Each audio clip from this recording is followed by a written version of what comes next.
മാത്തിൽ Gurudev arts and science കോളേജിൽ പുതിയ അധ്യയന വർഷ ആരംഭവും കഴിഞ്ഞ അധ്യയന വർഷം റാങ്ക് നേടിയ വിദ്യാർത്ഥികളെ ആദരിക്കലും നടന്നു. ഈ വാർത്ത നിങ്ങൾക്കായി അവതരിപ്പിക്കുന്നത് trust overseas education Cherupuzha, head office Kochi. Mathil Gurudev arts and science കോളേജിൽ പുതിയ അധ്യയന വർഷ ആരംഭവും കഴിഞ്ഞ അധ്യയന വർഷം റാങ്ക് നേടിയ വിദ്യാർത്ഥികളെ ആദരിക്കലും നടന്നു. കോളേജിന്റെ പേട്രണും മാനേജറുമായ most reverend doctor Joseph Mar Thomas മുഖ്യാതിഥിയായിരുന്നു. വിദ്യാഭ്യാസ ഘടന എന്ന് പറയും. 21-ാം നൂറ്റാണ്ടില് ഈ ഘടനയും മാറിക്കൊണ്ടിരിക്കുകയാണ്.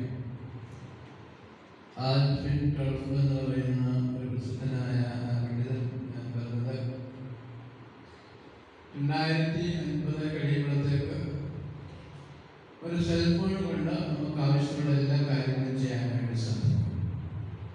സ്കൂളുകളും കോളേജുകളും ഫാക്ടറികളും മാർക്കറ്റുകളൊന്നും ആവശ്യമില്ല. നമ്മൾ ജീവിക്കുന്ന സ്ഥലങ്ങൾ കൂടുതലായിട്ടും കോളേജുകളായിട്ടും.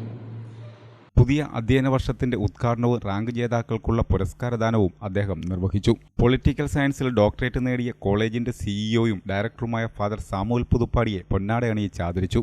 കോളേജ് സിഇഒയും ഡയറക്ടറുമായ ഫാദർ സാമുവൽ പുതുപ്പാടി ആമുഖ പ്രഭാഷണം നടത്തി. മുന്നോക്കം നിൽക്കുന്ന വളരെ പ്രധാനപ്പെട്ട കോളേജുകളുടെ ലിസ്റ്റിൽ ഗുരുദേവ് കോളേജ് കഴിഞ്ഞ 22 വർഷം അതിൻ്റെ വ്യക്തിമുദ്ര പതിപ്പിക്കുവാൻ അഭിമാനപൂർവ്വം സാധിച്ചതിൻ്റെ കൃതജ്ഞതയുടെ നിമിഷങ്ങളിൽ കൂടിയാണ്. College principal doctor PC Srinivas അധ്യക്ഷത വഹിച്ചു. College chief bursar father doctor Varghese Thannikkakuzhiyil മുഖ്യപ്രഭാഷണം നടത്തി. College coordinator A Mridula, IQAC coordinator CK Soumya, union chairman Amal Vijayan, college vice principal P Vinod Kumar, staff secretary KU Santhosh എന്നിവർ പ്രസംഗിച്ചു.